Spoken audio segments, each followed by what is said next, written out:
Good golly, folks, what is that giant monster in the sky? By Jove, it It, is properly improper, ain't it?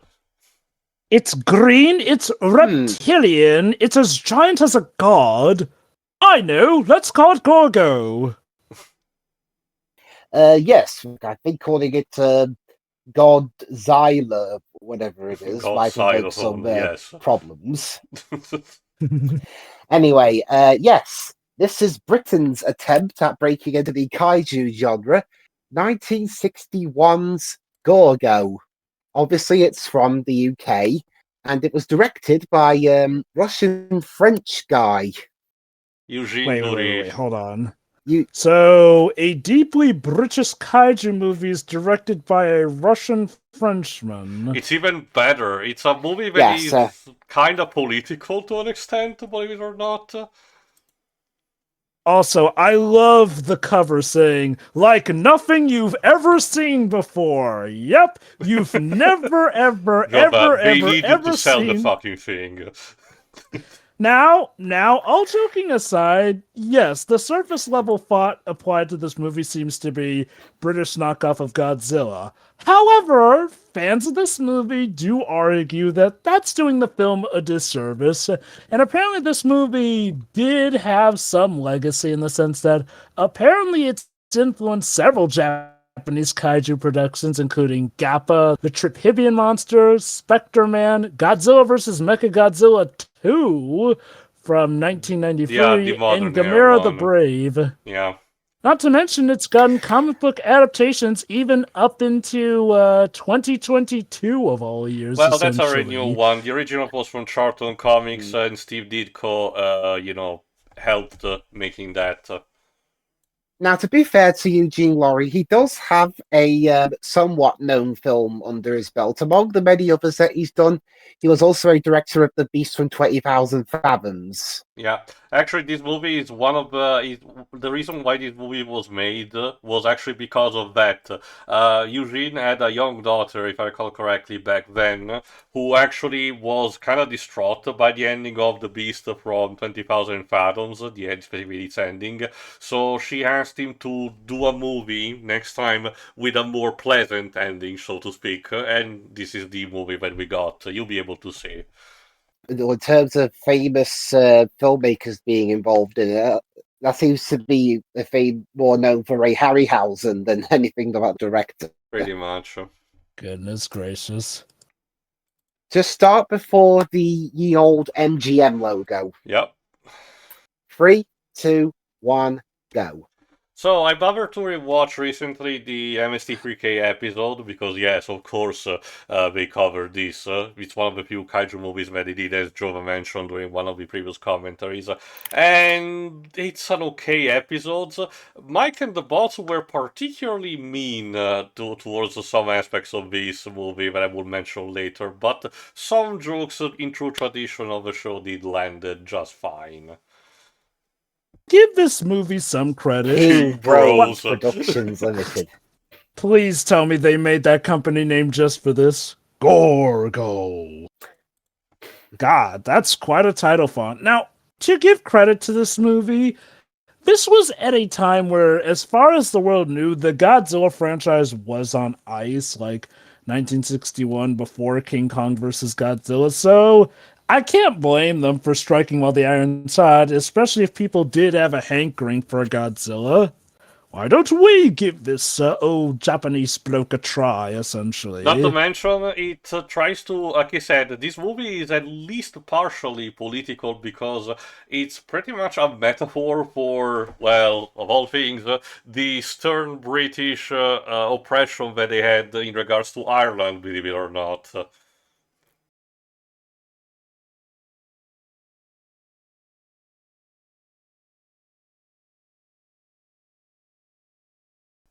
Okay, trying to remember.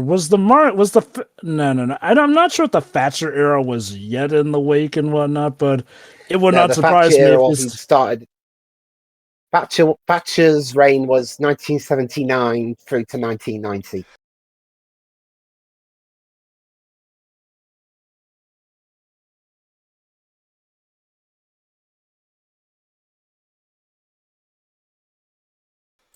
Which is funny because Godzilla would later go on to tackle, well, okay, it was technically already covering political issues, but by the time of movies like All Monsters Attack, they were actually suffering more local political issues Yeah, too. it's kind of similar instead of how Shin Godzilla reimagined the accident into making satire on how the Japanese government was so ineffective during the Fukushima disaster.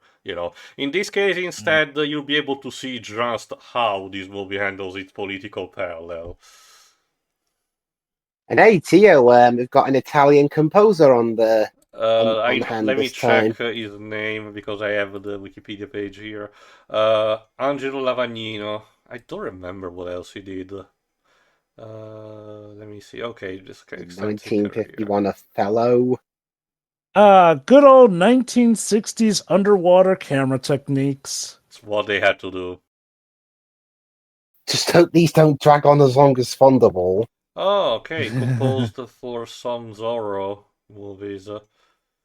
Also, apparently, a Bond knockoff movie, which I did not know about, which is called 008 Operation Exterminate. What?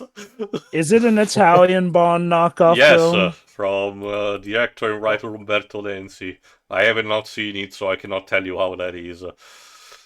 That surprises me. Usually, have your finger on the pulse with that kind of stuff. I remember the spy Get you genre is along. someone that I Wait. don't particularly care about. Fair enough. Get you along? What's wrong with the two you have? Oh, shoot! It seems we may already be starting with the monster. Well, yeah. Well, no, it's more of a This film volcanic seems to take eruption. the approach of... Yeah, some films like this take the approach of teasing the monster, while others just throw you in there. Mm-hmm. But yeah, it turns out it's not the monster, but like Tia mentioned, a volcano burst. I think we already mentioned that about Gorgo and how it did in Japan. No. No, actually. In fact, I can't seem to really find a clear box office. The most I can find is 1.5 million from US rentals. Well, TV Tropes at least, so at least there's something to go on, said that it was a sizable hit in Japan, so much so that Toho used that as an inspiration to make more Godzilla movies. Yeah, and it's just So yeah, Godzilla fans, you have Britain to thank for more Godzilla movies. You're welcome. It's like if Mega Man fans have Mighty Number 9 to thank for Mega Man continued.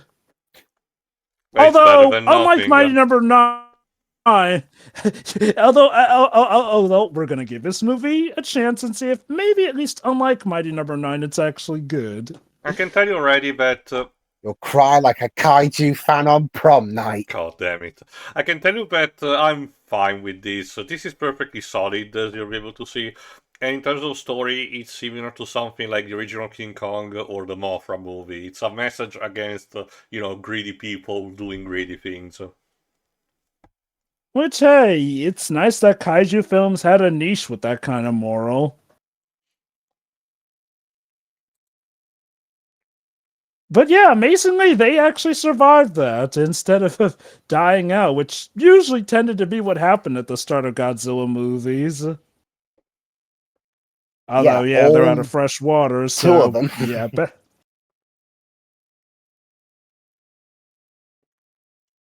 yeah, it really is funny to think that this was, again, back at a time where Godzilla's future seemed, well, at the end of its line. And to think this movie that we're watching right now is apparently a good chunk of why it came back, but... Oh. Wow, these...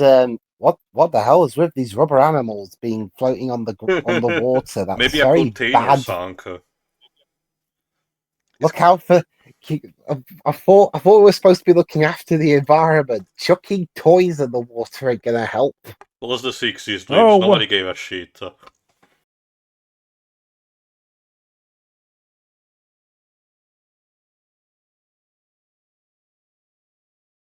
Alright, so Gorgo, King Bros Productions handled it. It was originally going to be a co-production with an unknown Japanese group, and it was going to be set in Japan. But something happened, obviously, and that fell through. So then they changed the setting to France. And then they changed it to the UK because the producers saw MGM British Studios in Boreham Wood in Hertfordshire, and we're like, okay, we'll make a film there. So originally this was supposed to even be in Japan. Wow. Okay. I'll be fair. If it had been in Japan, then the Godzilla comparisons would have been relentless, probably. All right, a couple And of King things. Brothers Productions does have a Wikipedia page, in case you're wondering. All right, couple of things. One, yes, the child actor is not particularly great, but again, Mike and the Bots in the MST3K episodes were particularly mean towards him. I will not mention the comparisons that they did to his acting because that's basically Jake Lloyd level of bullying, if you know what I mean. I was actually going to ask if they did compare him to Jake Lloyd of all things. They compared him to something else that I will not mention. Watch the episodes if you want to know more. My point being Fair that enough. it's one of the jokes that does not land. But again, yes, I know that the child actor is not particularly great, but it's working with what you have. Second, you'll be able to hear more of some traditional Gaelic, and apparently from comments that have been said about the movie that I found, that seems pretty legit. So, at the very least, the movie makers did their research and slash or hired people that knew about this kind of stuff. So, props for that. Good.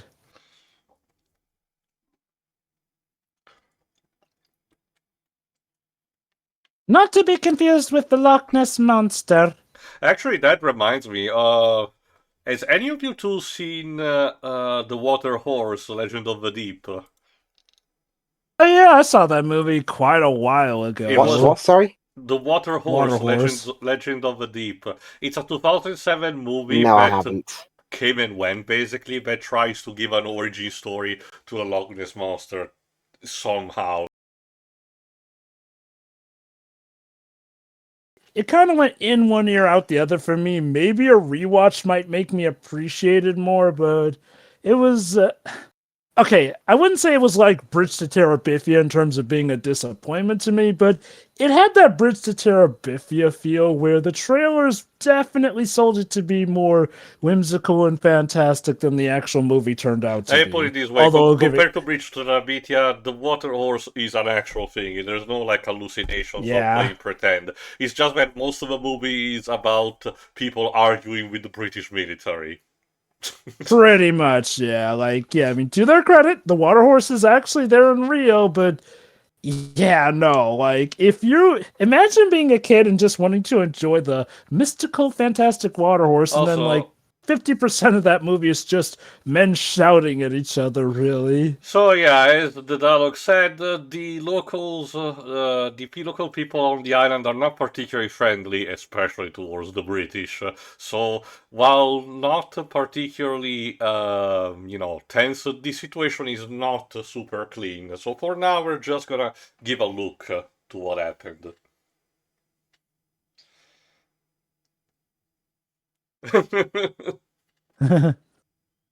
Worth noting that the Gaelic is purposefully not subtitled, so that because this guy then relays it to us.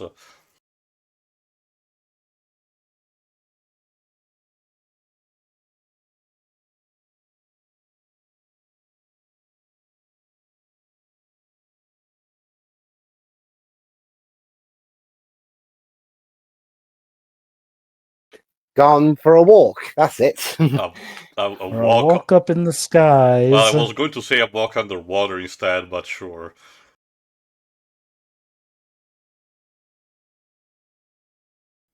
Oh, that was a weird cut. It lasted for like half a second. Also, yeah, unfortunately, the blue screen that they used for some of the shots is probably more noticeable here because of the HD quality, alas. I'll still take this over how the original look. Again, if you have seen the MST4K episode, they use basically a TV rip, and in the movie, the lighting is completely fucked. You can barely see what's going on. Is that Jim? Dead how? This is an expert. Oh. But get this, he didn't drown. He died of fright, apparently, though. What could have scared him? Could it be the titular monster on the cover of the movie poster that scared him? Or maybe it was just a shark. Yeah. Okay. I mean, you can. We saw you earlier. You can film on the actual on location on the lake on the water, but you're doing a back shot projection here.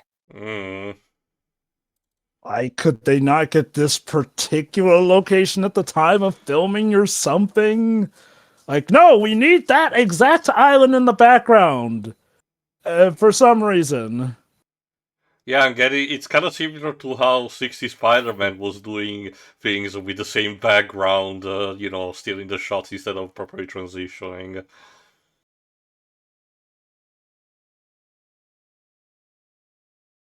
To be fair, I get it. The Chroma King was not as obvious to spot back in the day due to lower resolution, so maybe for one reason or another, they accidentally shot in the wrong location and to save time, chroma key that and whatnot. Like, it is one of those things that, again, we make fun of, but for the time, it probably made sense, essentially. It's just unfortunate that, of course, higher resolution just really makes it awkward. Like, and you have to wonder, was that really cheaper or was that more expensive to do back in the day? Like, obviously nowadays, blue screen and green screen are go-tos, but imagine if it was the more expensive thing to do back then because they thought it looked cool. I gotta say, guys, so far, this film is definitely living up to the "like nothing you've ever seen before" tagline. I don't remember another kaiju movie where they go underwater. Oh wait. Although I do love how the minute they see the monster, they pretty much turn tail and go, "Nope."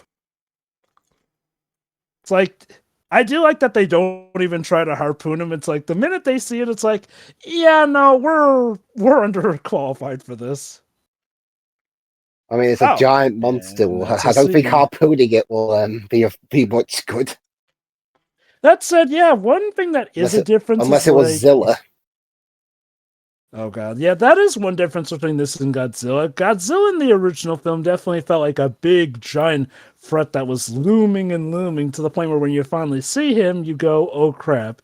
Here, it's kind of just, oh, there's a monster, let's go back, and yeah, the mood is still overall calm. I guess to be fair, the monster hasn't exactly done any damage directly to them yet, and mostly just caused a guy to die of shock. Unless it's like Jaws, unless it's like Jaws 4, where they suggest no, the monster killed him. It was the fear that killed him. So we'll go with the main characters first. I might get to the other actors later. So Bill Travers, who played the Captain Joe Ryan, he was around from 1922 till 1994, and his film record. Let me see if there's any I recognise. I love how even back in the 60s, everyone was making fun of Britain for needing permits on everything.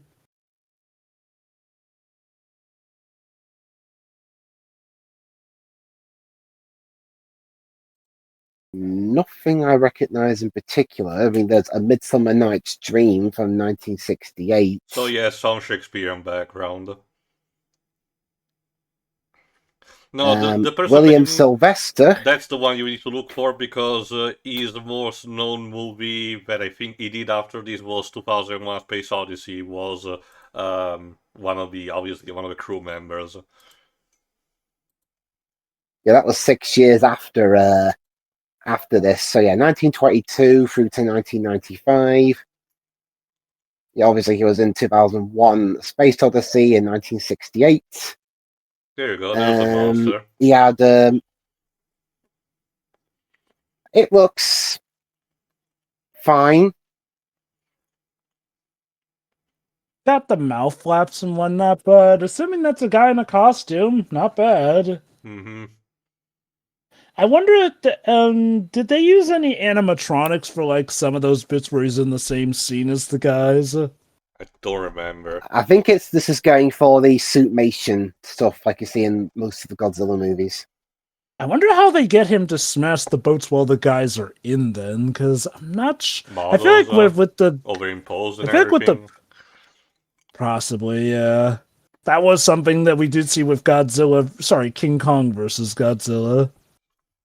Now we got Vincent Winter, who mainly worked as a child actor. He was in stuff like Gorgo, The Kidnappers, or The Little Kidnappers, as is known in the US. The Dark Avenger, also known as The Warriors in the US, among a few other things. He, after the 60s, he took a back seat, but then came back into the film industry behind the scenes. He was a second unit director, assistant director, a production manager, among many things. Oh my. Well, he was a location manager for Pure Eyes Only, assistant director for the first Superman, an episode of Magnum PI, when it had an episode in the UK, I believe, and a unit manager for the visual effects of Cutthroat Island. Oh, Cutthroat Island, the big budget project that nearly killed pirate movies as a whole. Oh, you guys among so many mean. other movies. He died in late 1998 at only the age of 50. Well, screw you, I'm going home. Huh, one thing I do notice, this guy's definitely a lot smaller than Godzilla, and Take note of that, apparently a Jonah. bit... Yeah, and he's a bit more feeble since, as opposed to guns and tanks, this one's warded off by just throwing sticks of fire.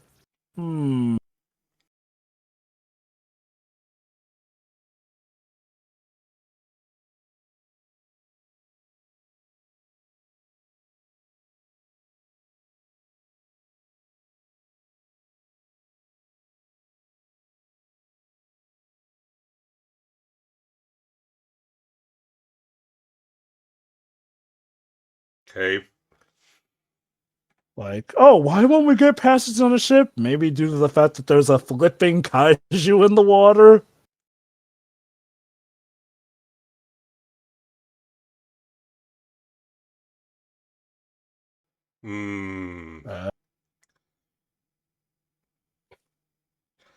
So Gorgo might be apparently guarding some treasure? From people he sunk over the years, yes.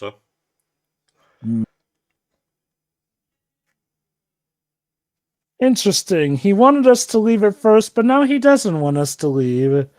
And yeah, the captain posits it's because he wants to keep things on the hush-hush. Yeah, not wanting to attract attention. Well, obviously there's the William Sylvester is he was American actually, although he did do a lot of his work in the UK.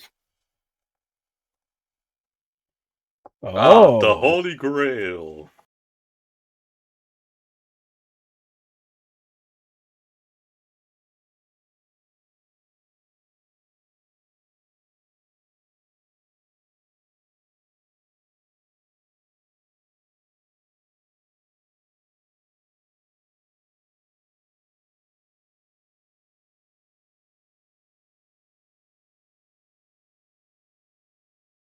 So yeah, the Brits will offer to take on the beast in order to get rid of the island of it. But as you saw, it's not a particularly, friendly engagement.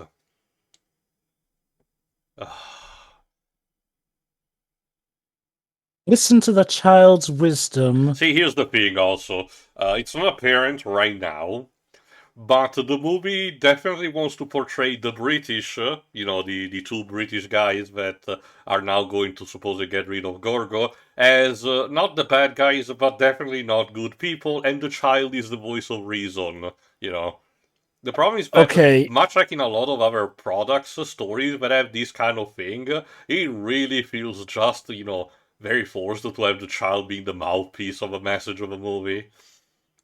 Please tell me he does not get as obnoxious as the Guardian from Power Rangers Wild Force, at least. I don't remember. Which I know.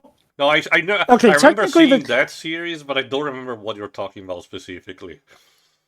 Technically, the child form isn't his real form, but basically, there's this Guardian in Power Rangers Wild Force who his role is to basically go, "Oh, you humans don't truly deserve this because you drive cars, you leak gas or whatnot, you pollute the environment and whatnot," and at some point, even takes away the Power Rangers' powers from them. Never mind the fact that they need those to save the Earth and whatnot. Okay, But basically, Jonah, imagine the final if episode showcase made they don't need it.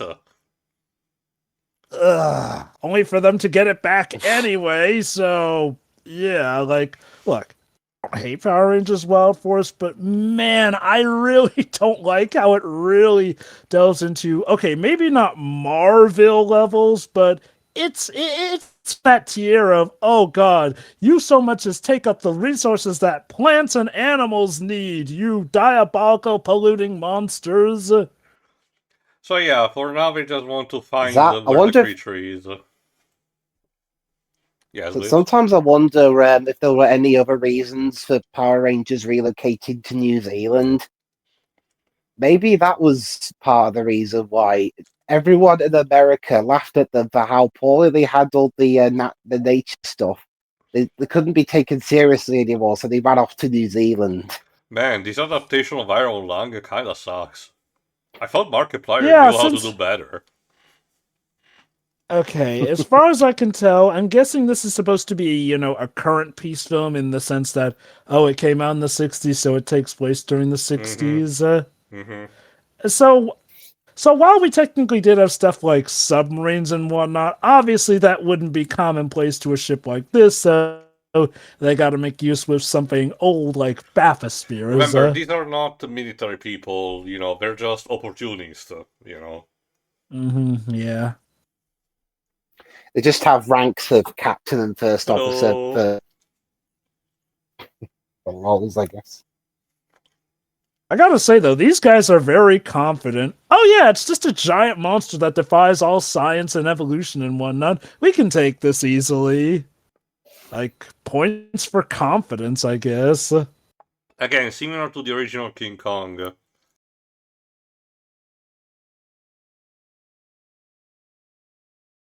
I will give it credit that the underwater shots, while a bit murky, are actually not bad, especially for 60s technology.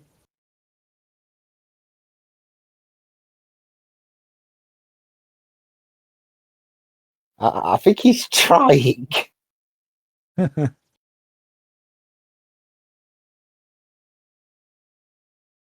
If you keep saying pull up, I'm gonna leave you down there. You're annoying the shit out of me. But check this out.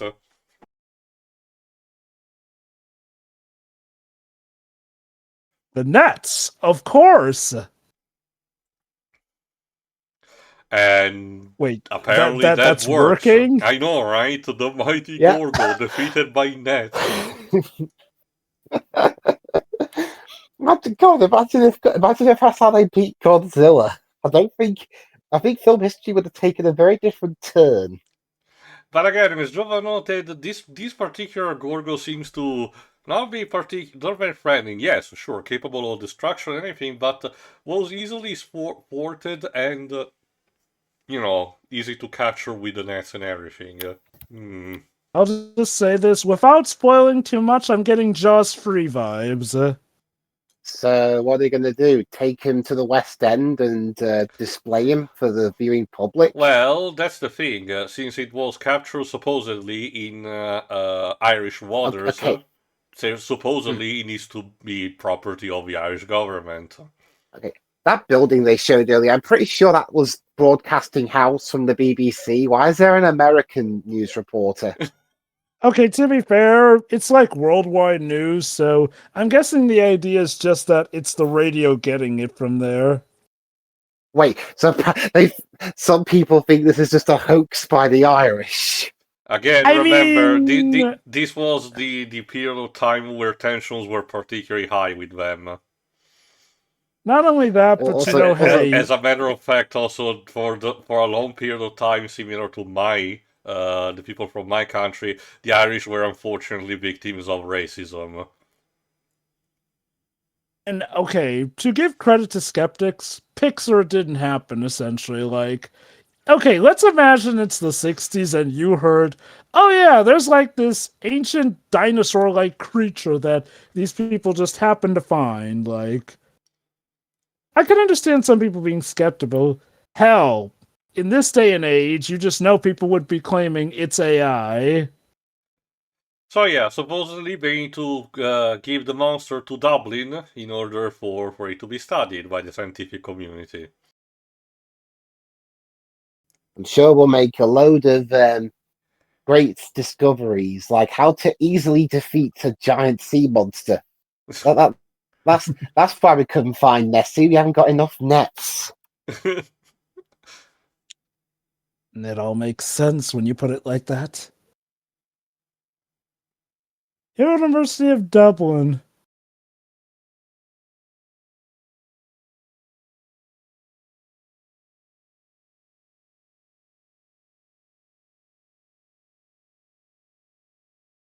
So yeah, now this is where the British said properly their astonishment and said, "Fuck that! We're instead gonna sell this to a circus in London." So yes, Bleeps, they are gonna put on display. Whoa, This is hold like on. King Kong. Wait. I'm sorry. You mean to tell me that the British just happened to steal something and take it back to their homeland? What a The shock devil, you I would have say. never imagined. But it looks like The child's not little up aboard. honest moral Timmy has come aboard. How is beyond me because these What- grown-ass people, what is it- did not what is it with- notice him. What is it with some of these movies and having child characters in inexplicable situations? Yeah, I think I can get why they're doing this. Hey, what's Godzilla known for? Rampaging through giant cities. And, Dublin, we're seeing definitely more of its village side. Obviously, we're going to take it to London to have a giant kaiju scene.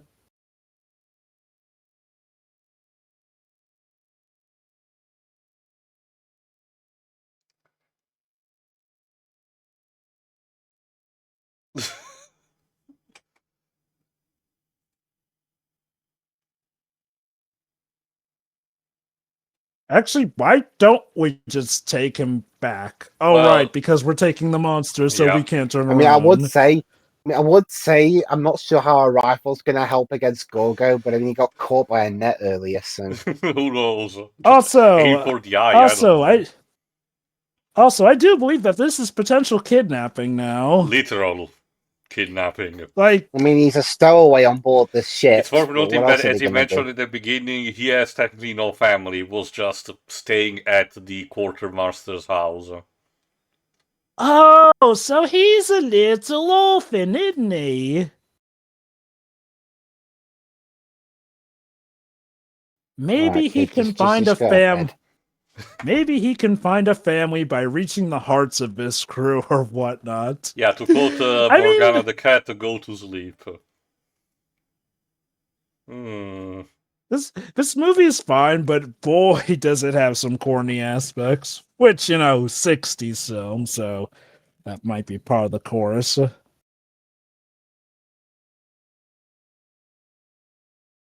Uh-oh. Did you try to shoot him? I guess not. Well, okay, to be fair, I think shooting's meant to be more the last resort. They probably don't want to risk killing him. Okay, nobody locked the door while exiting the room. Holy shit. Okay, again, no wonder the child managed to sneak aboard.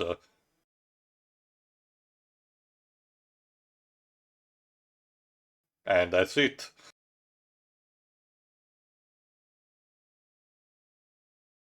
Welcome to London. Okay. So some of these cuts are just weird. Like, it just just cuts to like one little bit for a second, and then it just goes. All right, I think Also, in a hi, second. totally not stock footage. I think in a second we're gonna mention the name of the circus they're selling Gorgo to. And oh, there you go, Dorkin. The name of the circus proprietor is called Dorkin, and they're quite happy to mention it multiple times. Look, you Dorkin, I'm stole sure it. that name will resonate across the circus circuit. And he even has a I love pencil pin mustache to match. I do love how the guy says, "Oh, how nice," but you stole it, and then the captain says, "Well, that's just a matter of opinion." From a certain point of view. Now there will be scenes coming up in which Gorgo gets driven through the streets of London. Do you want to know how they handled that? Do you mean in filming Did they it? actually get a life-size model? Yeah, what they did was they filmed it. They had to do it when traffic was low, which in London is Yeah. rare. So they filmed them on a Sunday afternoon. I'm guessing this was at a time where it wasn't so easy for film studios to requisition. Oh wow, I product sweat. placement. Well, I mean, these are the same people from before. Yeah, I know, right? Like, did you people just not have anything better to do? Just stand there for 24 hours? Can you give a comment to that? Londoners are typically skeptical. Well, I mean, you watch Doctor Who, people there still think of some things as a giant hoax. Fair enough. Also, if I recall correctly, we're going to mention in a second something that is not what's happening on screen. Piccadilly Circus. Basically, Joe, the Piccadilly Circus is our Times Square. A giant yet confined space in which it exists mostly for big advertising. I wonder why they call it a circus. I guess it's because they usually, planted their tents there. Oh, I see. Well, you guys have a little amusement park. In this case, it connects Regent Street with Piccadilly, and it takes the term. It takes the circus in this case is from the Latin word meaning circle. Commentator, sorry, he does not have a checker suit. In fact, what the fuck were you smoking? So I'm guessing that they got it. There you go, Jova. There's your explanation. It's Latin in this context. Okay, fair enough. So I'm guessing they got a life-size model for Gorgo for scenes like this. Yes.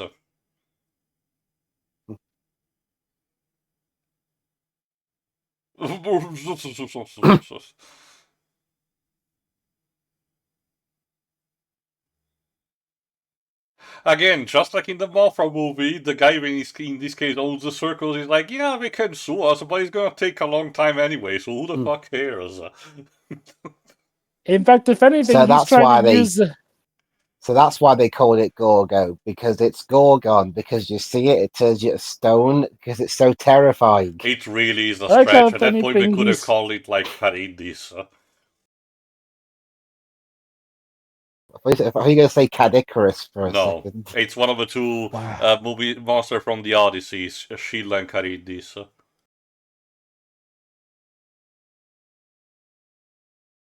Wow, he's so still, you'd think he's like a statue. It's because of a tranquilizer. Also, they found new clothes for the kid, apparently.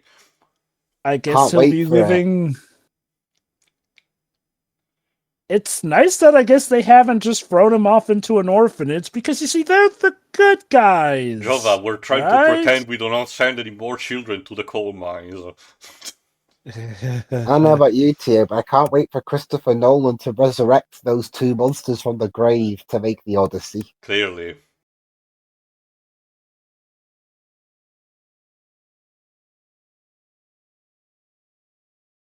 Should we maybe get him into a holding facility before we cut the net? I mean, don't get me wrong, I'm all... That's kind of what they're doing. If I correctly, already inside. If not, they're gonna send him inside. Basically, a giant arena from which he cannot escape. Whoop.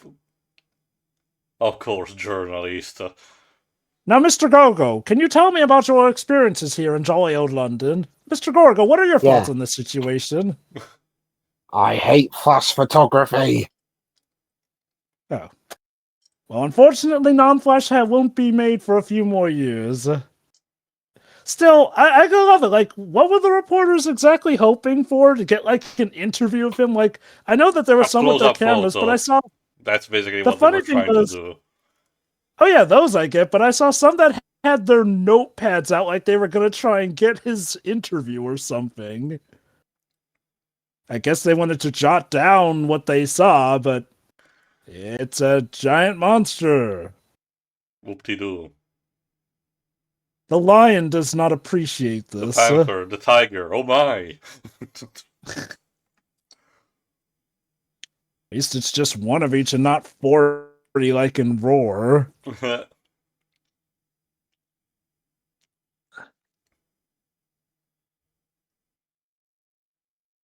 I think we've Take upset that, him. elephant! Jesus Christ! What did that elephant ever do to you?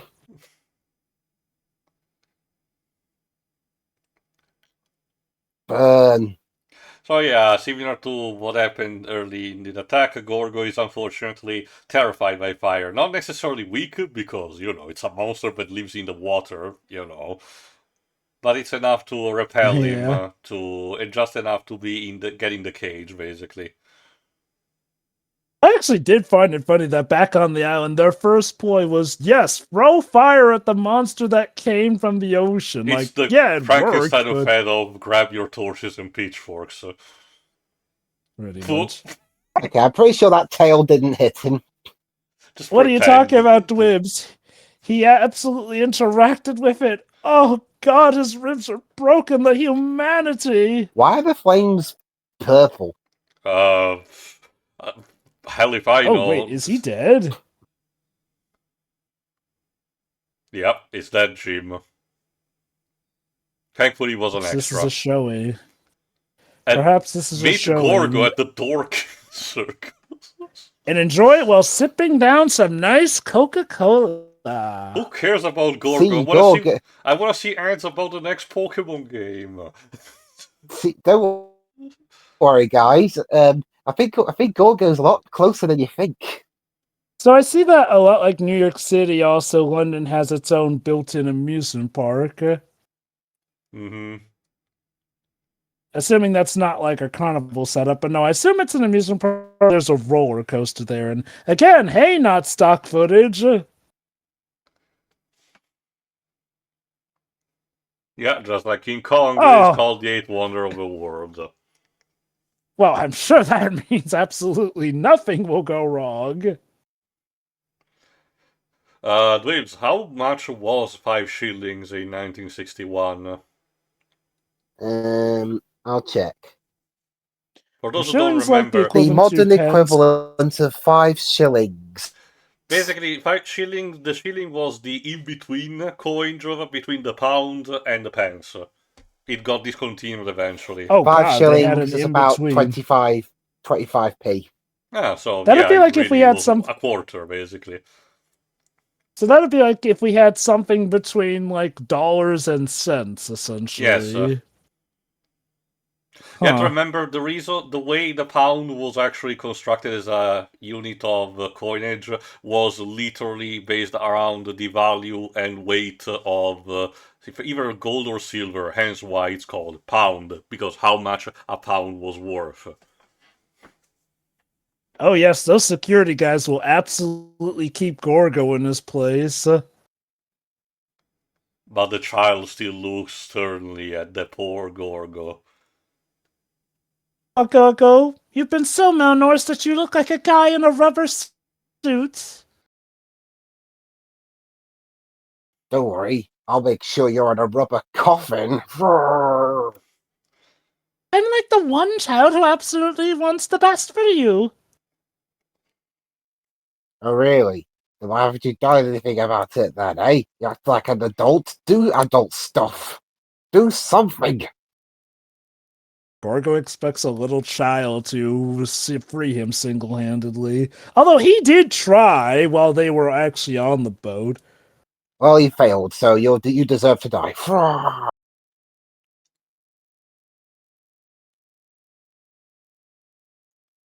I love it when they still committed to the fact that they keep the child, kidnapped in their trailer.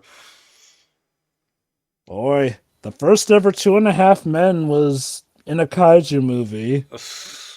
I'm not sure these people are better or worse or on the same level as Charlie Sheen's character in that show. The thing with Charlie Sheen's character, ignoring whatever happened with the just actor, in the show. God, the runner of that show, the idea with him was that he seems like a jerk at first, but he gets better and shows that he actually does have a heart of gold. And Lord knows he had it up to there with like his brother's ex, who was just legit terrible. Wait, what are you referring to earlier? 2.5 Men, a TV series that was bizarre to say the least. Oh yeah. It had one of the most insane endings. Incredibly petty, though. Hello.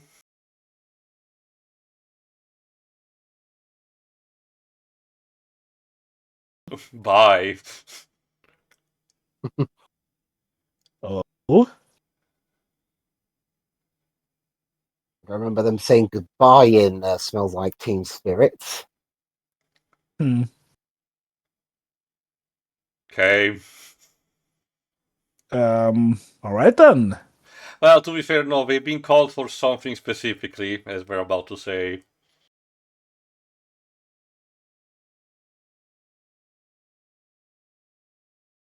Say what? Oh boy.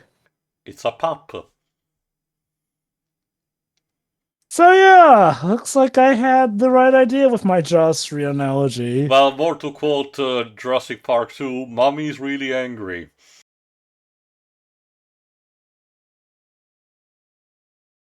And yeah, quite the difference. Although, again, Boy, it's hilarious how the paleontologist of London figured this out just by looking at a picture of a dinosaur. Boy, sure would suck if Gorgo had a mom who was angry that we kidnapped her son. Wow. Okay. Dressing up like a dinosaur and playing in the mud. I mean, if that's what you enjoy doing, then go right ahead. He literally got paid for this.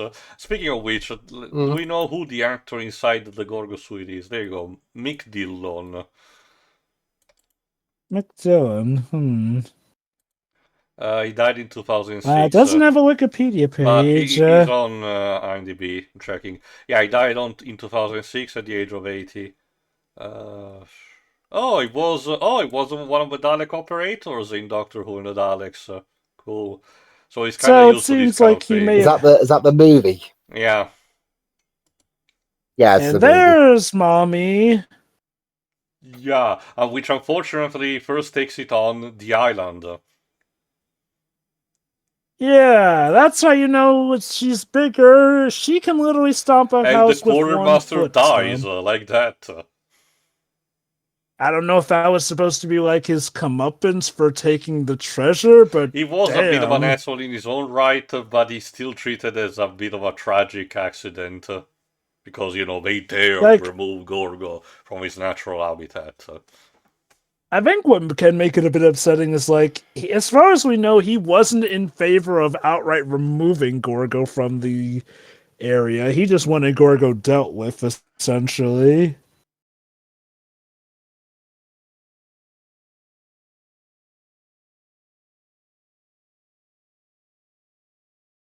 So let's see how the British military managed a kaiju. The Japanese used tanks and whatnot. They could not manage to actually fort away a fucking galleon in Pound 2015, Jova, during the night of the Blitz. What chance did they have? I guess to their credit, that galleon was flying.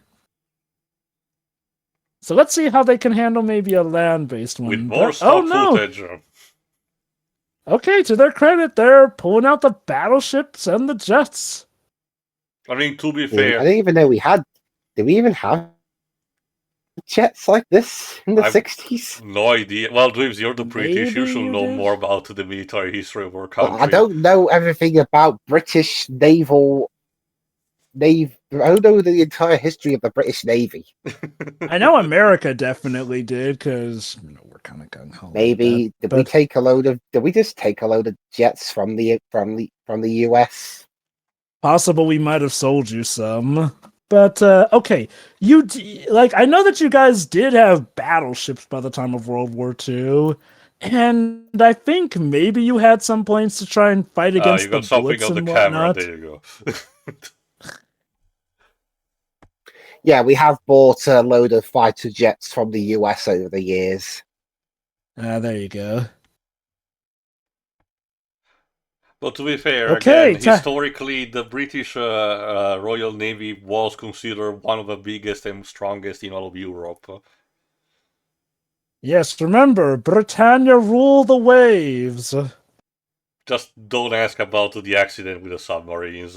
Watch Freddy News and video about it. Oh God, that it is certainly a tragedy, but God, actually hearing about what it went wrong with it, I'm more it's pissed off by the simultaneously fact a that they covered tragedy, up but the fact for decades, and only later they had the courtesy of informing the families of the deceased.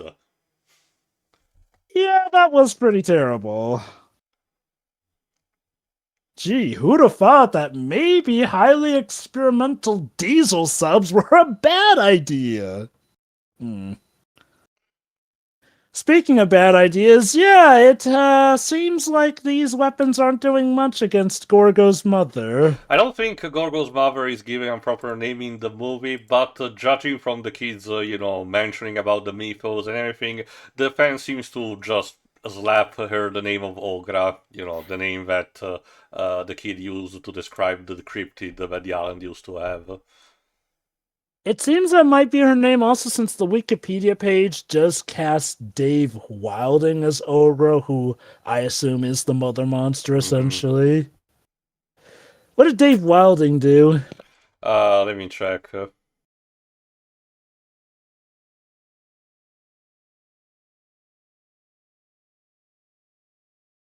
Okay, not as much. It was a stunt double for one episode of the TV series The Avengers. Oh, goody. He was also another stunt for the Casino Royale parody movie we commented upon. Wow.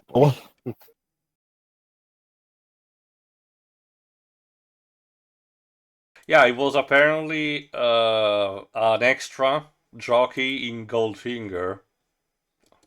Interesting. I love that line. Look, we saw it go underneath the waters. It certainly killed. Seconds later, I didn't hear no bell.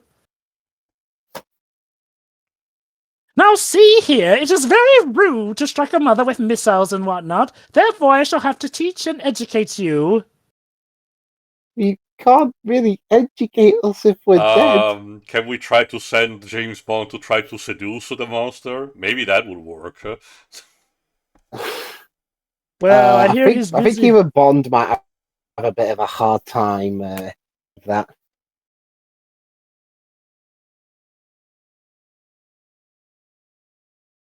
I mean, okay. Look, would it be the most out of place thing that Bond has done before, though? I guess not. Sure.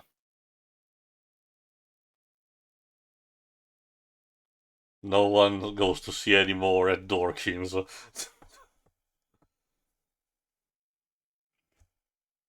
Or maybe I guess it's just closed or whatnot. I don't know. One thing Mothra made it clear was that the guy was so unpopular for his practices of literally kidnapping people, which, okay, I guess to be fair, probably had more controversy since the Shobijin were literally humanoids, so people might, emphasize with them getting kidnapped more. Although it'll be interesting if this movie turns out to be what inspired the whole "the child can summon the adult with its cry," which I think Godzilla Jr. did. I know that Godzuki did. For those who don't know, Godzuki is like the Godzilla Jr. of the Hanna-Barbera Godzilla cartoon.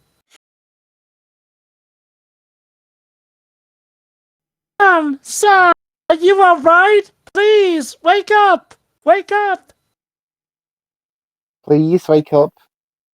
Thankfully, this one's not dead at least. Just knocked out.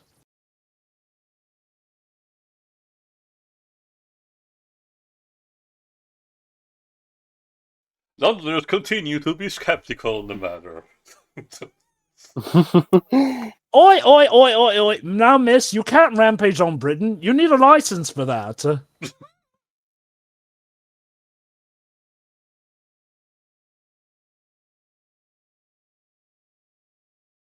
I'll bet Gorgo watches TV without a license. And that's why we jailed him. He's a criminal. More stock footage. Yeah, that's... I don't know. Maybe the original Godzilla films used stock footage and it was less noticeable because they're in black and white, but... I guess this is the alternative of them using toys all the time. That's the logic that they're applying. Hey, you know what? Fair beans here and there. Make do with what you can. Also, that was clearly supposed to be a nighttime shot with her coming up. Wait. What? Okay, that's the thing though. With Day for Night, that's something we should have mentioned in the Thunderbirds Are Go commentary.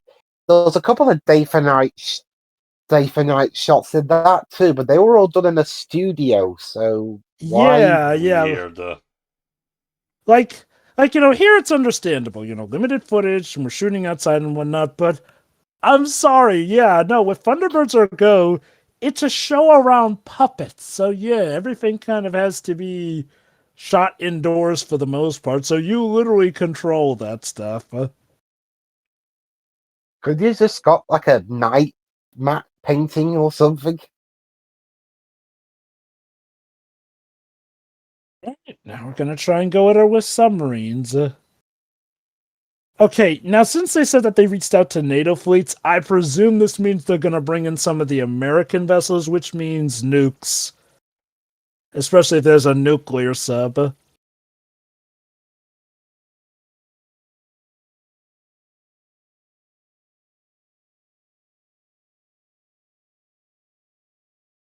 Again, I'll give it credit. Given how, again, going strictly off of the Godzilla movies, most of the destruction had to be done with, like, little models or, toys and whatnot.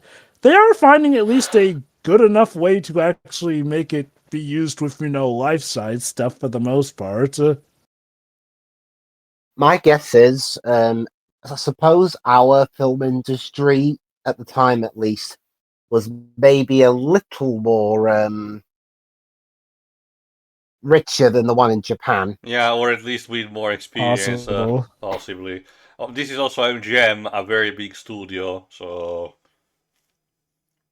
I love it. It's literally a game of guess the day or night shots, essentially.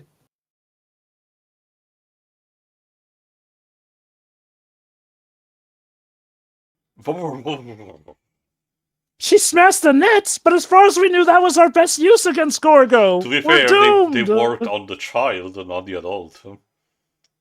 Also, things have gotten so serious that the sky is turning red. What do we do?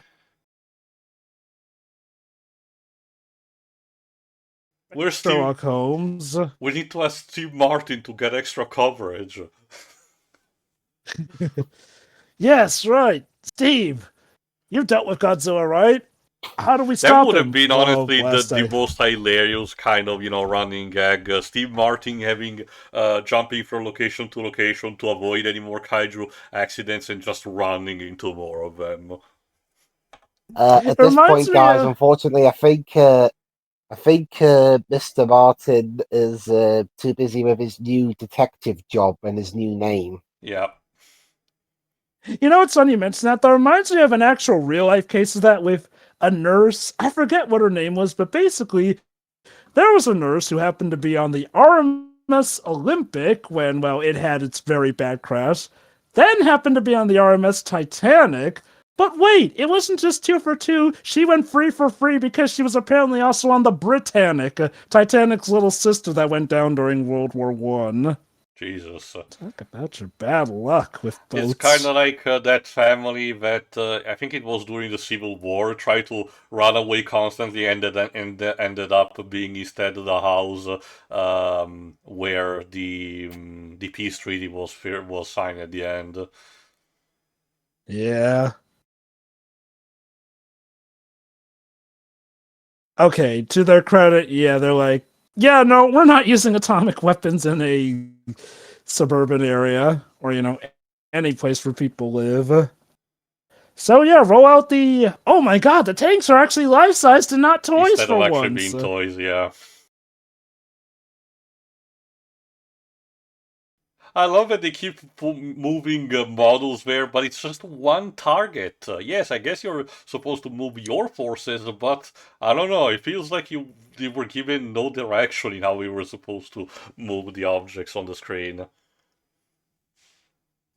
Also, this is actually wait, no, guys. There's an obvious solution. Force the creature into the River Thames. She'll be dead by the poisoning in 10 minutes. Jesus. Or it will somehow mutate her to make her even stronger, but hey, why not go for a 50-50 at this point? God, now that reminds me that apparently the River Thames was the site of a very, very bad sinking, and yeah, some people were literally suffocating in the gunk from that thing. Don't worry, Jova. I hear it's gotten better, but... That's because GUN is actually, building up the Eclipse cannon.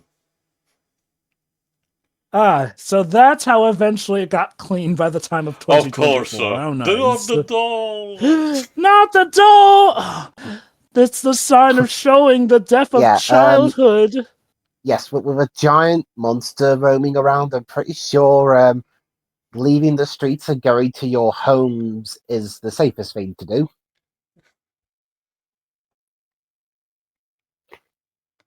And meanwhile, America's going, first Japan, now Britain. Thank goodness we're lucky with our kaijus. We managed to kill the only one that came over here. Although, apparently he faked his death and fought Godzilla.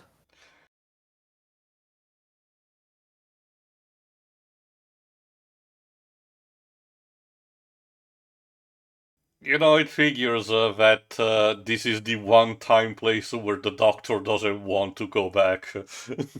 Yes. I know, right? Yeah, I love how Downing Street, we're in communication with other world leaders. Before the days of thoughts and prayers, we get grave concern. Well, I guess they don't want to quite go to thoughts and prayers yet, because that implies death.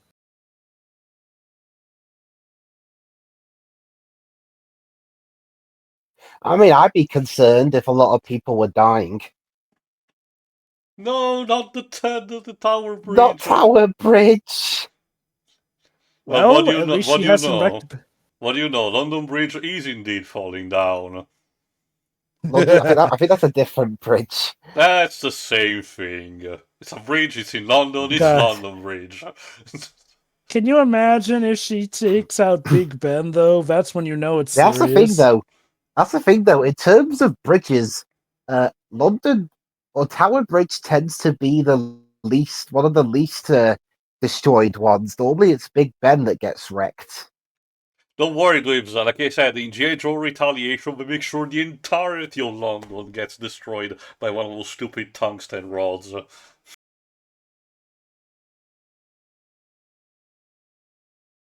Okay, what I do notice is that they use a lot of close-up shots with the guy in the suit, and occasionally they'll use models, but for the most part, it seems like they intersplice that, and whenever they need, Mama Gorgo or Orga to interact with humans, then they're chroma keyed into shots, which, hey, you know what? Fair beans, it works.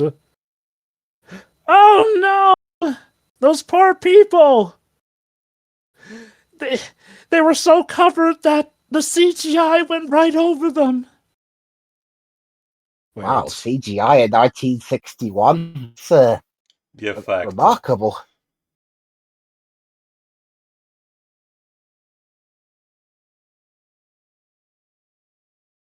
Well, I mean, hey, at least here, unlike a lot of the Godzilla movies, we're using actual tanks and Instead of full-size toys, missile yeah. toys. Yeah, it is kind of impressive, the level of coordinates that they have, you know. Although, I am curious about something because my experience with, specifics tied to military forces is very limited. I wonder what's the logic behind the color scheme given to missiles. I'm sure it's supposed to represent something, like the type, how fast it can go and everything, color-coded for your convenience, but I wonder what the logic is. I'm guessing when it comes to coloring missiles, some of them are color coded so they know which type of missiles they're firing. Because there can be different types of missiles, Yeah, I can ones think that of are like timed, ones that are napalm, heat and so seeking. on. Oh wait, maybe we are Question- about to see Big Ben get wrecked. That's what I'm wondering. Actually, there are. Oh, Oh, there we go. no, sorry, Dweebs. Apparently, we're working with Godzilla 1988 logic, where, yes, okay, Orga does the killing blow, but the first blows were given by the military. Not the Big Oops. Ben! But I was going to say, I wonder. I'm not sure how many US military installations were in the UK at this point in time, but I'm surprised the US isn't pitching in a bit more. Well, they did say that they don't want to use atomic weapons in an area that people are living in. I'm not going there. Sure. And to their credit, they did mention that Britain was reaching out to NATO, though that may have just been for like the sea efforts. I'm guessing maybe America didn't have time to mobilize online, but oh no, not Sean! Yeah, you may have guessed that part of the climax in here is one of the main characters having to get the kid and trying to run away from Orga's destroying rampage. So the purpose of the kid for this movie is to act as a mouthpiece for the moral of the movie and to be basically a load that one of the main characters can look good with during the climax. And I think this movie was partially made because apparently the director's daughter didn't like how 20,000 Fathoms, the Beast from 20,000 Fathoms ended. Again, you'll see in a second. Well, the movie's almost over, like 10 minutes roughly. I still haven't seen The Beast from 20,000 Fathoms. I think I've seen a video review, but never the movie in full itself. Two likes, two likes.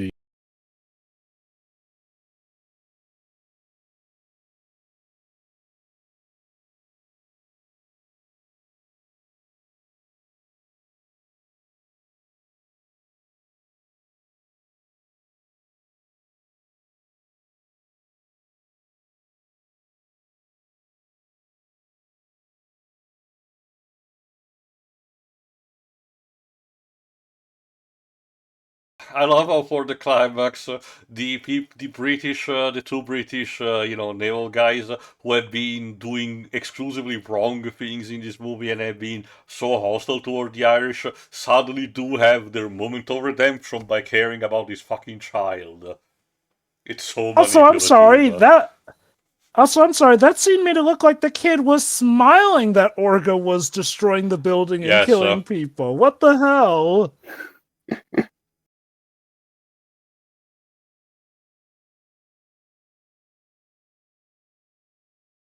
I mean, yeah, given what Britain was doing with Ireland, maybe that's some anger bubbling Again, up, but Jesus, dude, that's the political message of the movie. Britain tries to entangle, in this case, a cryptid, a kaiju that is tied to Ireland. It's even green and everything, but it's something that they cannot control, and it revolts against them. And they learn a valuable lesson about, not doing that, which I'm sure they learned over the years. Again, it took up until the end of the 90s to figure that out. Adwibs, I'm curious, was this movie big in Britain? I think it's known in some circles, but outside, but I'm not really too sure about that. Again, it wasn't I know what is box office. Jova mentioned we only got the figure of how domestically it did for the American territory, but that's kind of it. All I know is that when it opened at the when it opened at the London Pavilion, it had good business, so I suppose. Wow, Oregon has so many people terrified that some people are literally throwing themselves out of buildings. Mass hysteria, to say the least.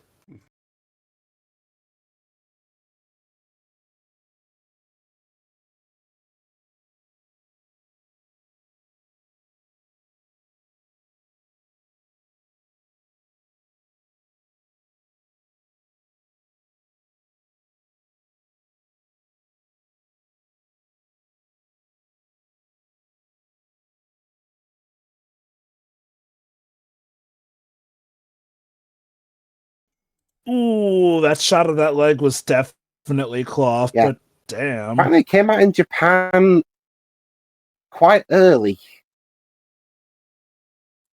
Okay, if IMDb is to be believed, it came out in Japan in January 1961, quite a few months before we got it. Yeah, 10th of January, it says here on its Japanese Wikipedia page.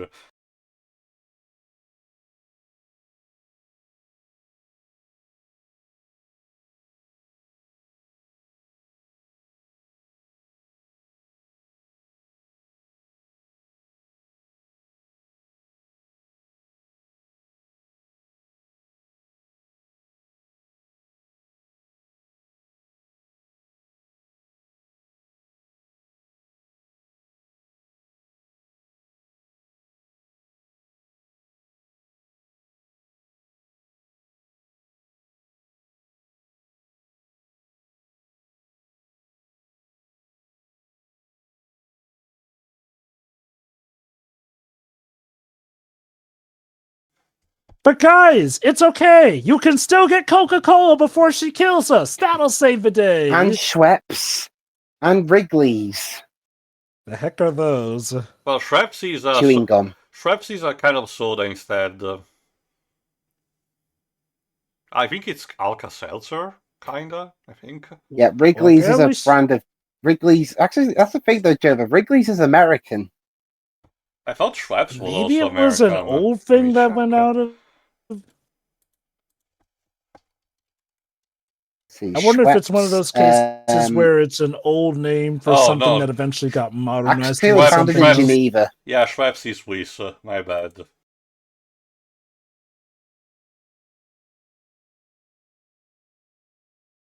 Hey, Ogra, do you have an actual strategy in mind? Smash. Oh, okay. What was that weird smash cut to number 10, but then it cuts to Did they wanted to hire Sherlock Holmes to investigate or something? Was that Baker Street? Either that or that. Wait, are they saying that inside number 10 Downing Street is actually a giant airfield? I mean, to be fair, Dweebs, stranger things have happened in the UK. So, Dweebs, what do you think of your country's handling of kaiju in comparison to America and Japan? I mean, we aren't deploying our toys to fight them, so we're off to a good start. And and compared to how America handled its Godzilla, yeah, we did. Yeah, a few of our missiles hit Big Ben, but at least most of the artillery and weapons fire is hitting its intended target. Yeah, there's a better ratio. Yes, you're referring to our 1990. Repent! I love it. The guy literally got time to bring out his "the end is nigh" sign. Or maybe Beautiful. it was already, there, and basically he got hit the jackpot. And yes, I know I say that as the film shows missiles hitting a power plant, but again, I think our ratio is a lot more successful compared to America blowing up the Chrysler Building. Although I do notice that a lot of the people who die kind of just are people trampled by others. Like the repent guy gets trampled alive by other people. Commentary? I say. Well, apparently at least America handled Godzilla better in 2014 2014 as opposed to 1998. Oh, I guess the important part is when we save the child. I guess. Yeah, seriously, I've so got many my other own issues people with that died movie, in but that we'll get to that. subway. This is some But Roland it's okay, Emmerich guys. level of... Again, we were talking about Godzilla 1998. Yeah, this is some Roland Emmerich level of, oh, you're only supposed to care about the important characters. Yeah, all You those other see, all these ones. people are... Fuck him. Don't you understand, though? What's These it- people have to learn a lesson. Even those that had nothing to do with kidnapping Gorgo. Which, come to think of it, actually, where's the main bad guy who owned the circus? Duncan, the Dorkin, That's sorry. the thing that wasn't the main complaint of a lot of Roland Emmerich movies actually being that there's too many characters. Actually, no, it was kind of No, from what I recall, okay, maybe that, but maybe for the early movies like Stargate, but for the later one, it kind of went the opposite direction. As in, when the destruction happens, you're supposed to only care about the selective few one, but all the others that get killed, you can ignore generic casualties. Am I right?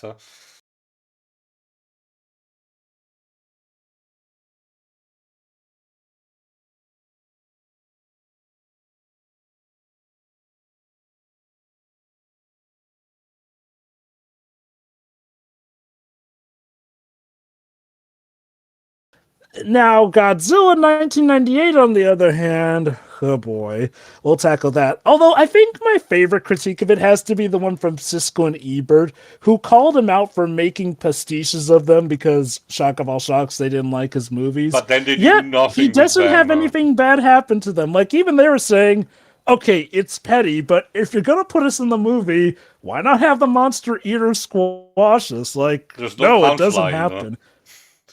It's like he suddenly decided, oh, that won't be tactful. In a movie where he's literally taking the piss out of them. Alright, last line of defense against Orga.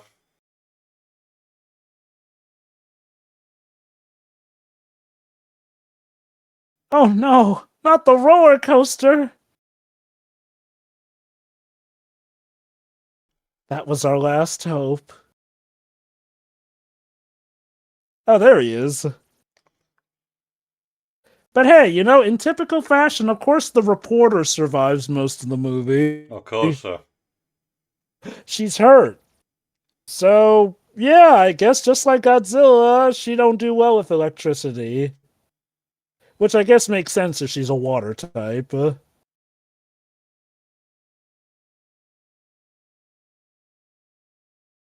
Oh, the humanity! Or the monster manatee? The monstrosity. I don't.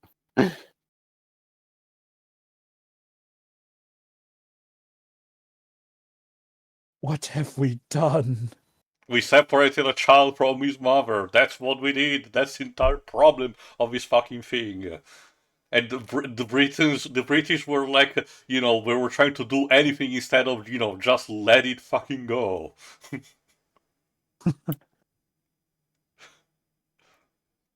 But it looks like they're reunited at last. And that makes the child happy. Sure. Well, so much for the I electrical lines guess. heard. Jackass, this would have happened if you released the child early. This is nothing that should be that surprising. Stop with the lemony narration. This is not War of Awards. This is not requires the epic final Kirk summation of saying, "Oh, humanity truly has learned a valuable lesson from this." Also, she looks way there is a smaller. valuable lesson. Don't hold a child monster hostage. Leave Ireland the I like fuck to alone. I like to imagine that reporter was just waiting for an event this big so that he could wax philosophical and be paid for it. Oh, by the way, this little child, I destroyed your whole hometown here, so you should probably just stay. No hard feelings. Bye! Now that's what I call a happy ending. Yeah.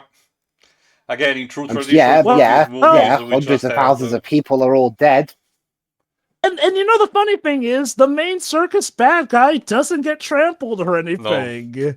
Again, apparently No, it's like a Kama Houdini. He got off pretty lightly. Yeah, dorky. Well, to be fair, I guess we're gonna make him pay a fine through British tradition. If there's someone a sequel, could you imagine what would happen?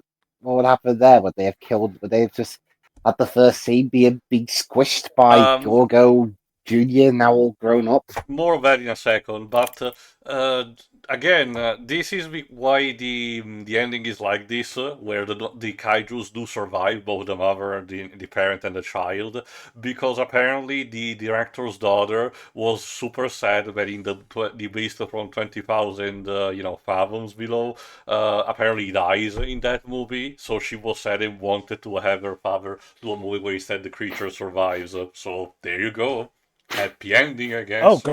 Oh God! Well, if she was saddened by that, I'd hate to see how sad she would have been at the end of Godzilla, where the monster literally gets turned into a skeleton. But okay, which is funny because in a way, Godzilla would also follow the trend of happier endings in the sense that Godzilla became more of a hero, and I guess one considered that back when Godzilla was actually evil, it was considered happy endings when King Kong and Mothra beat him.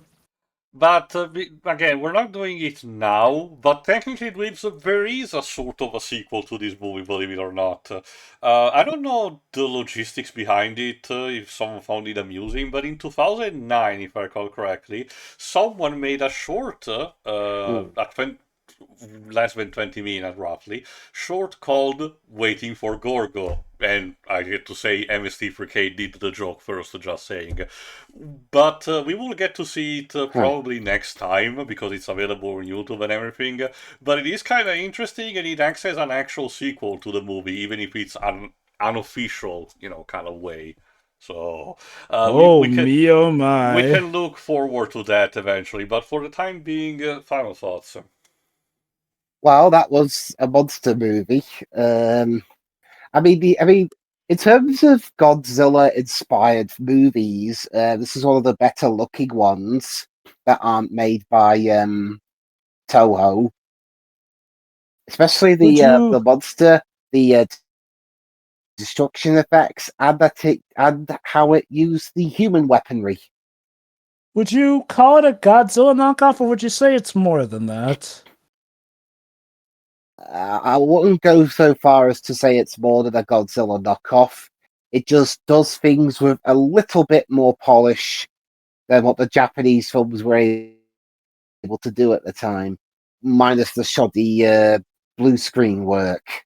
All these years, and for a while, we couldn't figure out how to do back projection. But don't you see, Dwibs, we prayed for a miracle, and it seems now with better special effects, we got it. Sure, whatever you say, journalist. Back projection, I need more. Back projection, I need more than a miracle.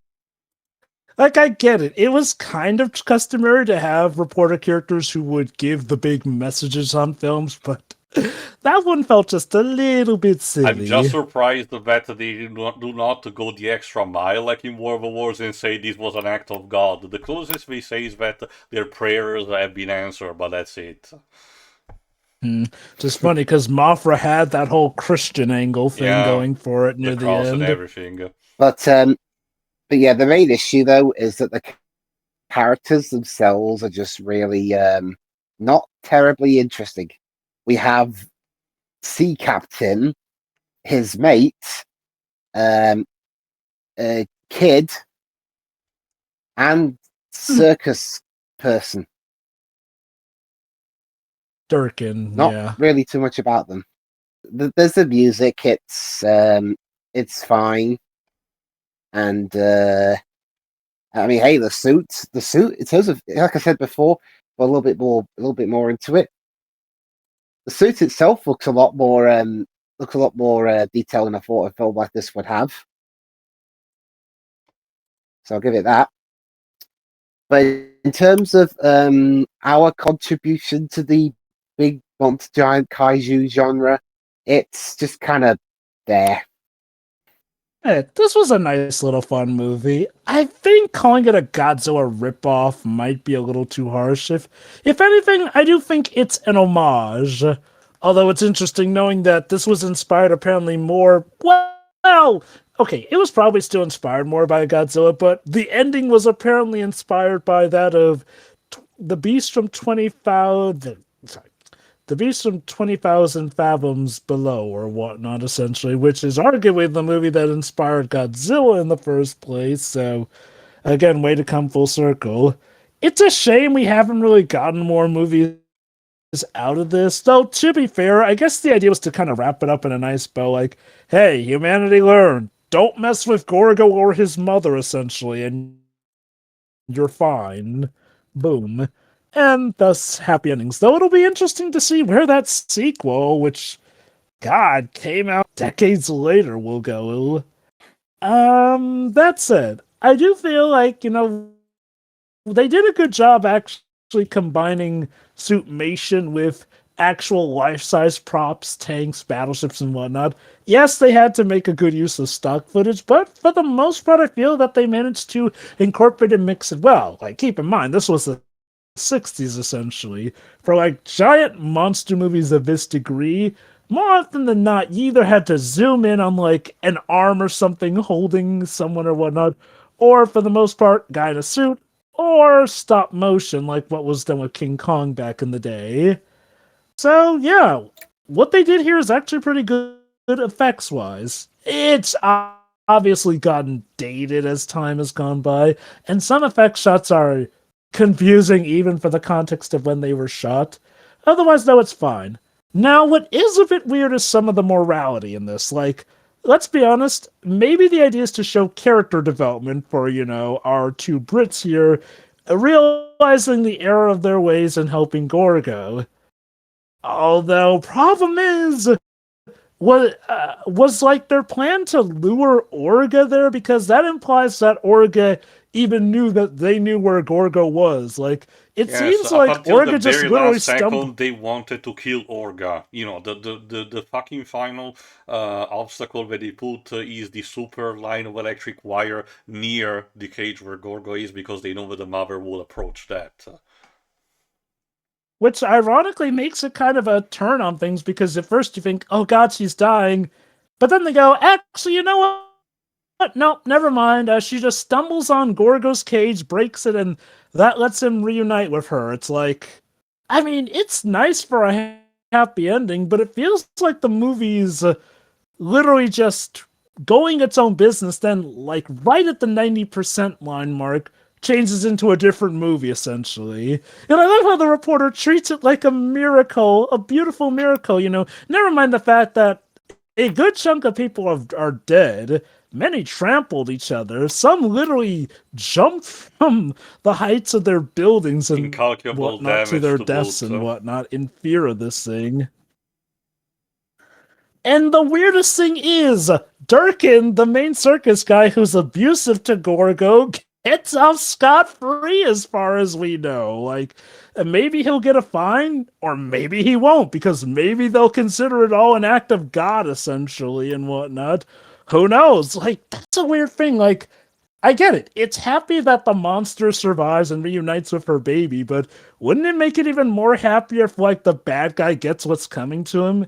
At least especially for, like, the 60s and whatnot. Like, because as far as I know, I don't think there is any social commentary on, like, a robber baron getting away with it all, since there's not even really much focus on him in the end. It's just, oh, there's a shot that establishes he's alive, and then that's it.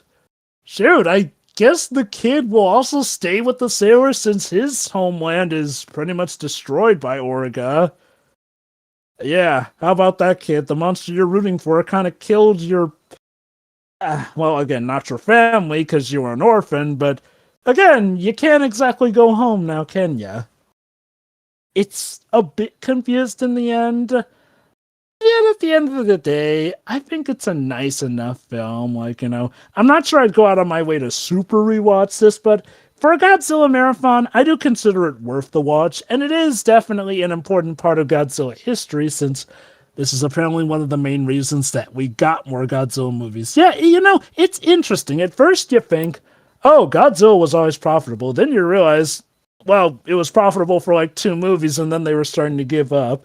And it wasn't just hooking him up with King Kong that got him back in, though that was definitely the Kickstarter, but stuff like Mothra, but more importantly, apparently Gorgo, which convinced the Japanese to give Godzilla a try again, and well, here we are now, essentially.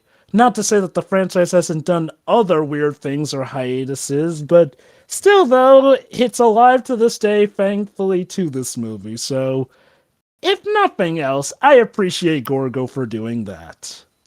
Theo, your final thoughts? Yeah, this is fine for the most part, but like I said, I have some level of reservations. Particularly, again, the kid character feels very particularly shoehorned in. I'm sorry. Like I said, I'm not super fond of what Mike and the Bots said in terms of their jokes in the MST3K episode, but I don't particularly caring much about the kid. The movie could have been done with a different kind of, exposition way. You also might have noticed that there are almost no female characters in the movie. There's like one reporter, and then some background shots that do have, women running around. That's kind of it.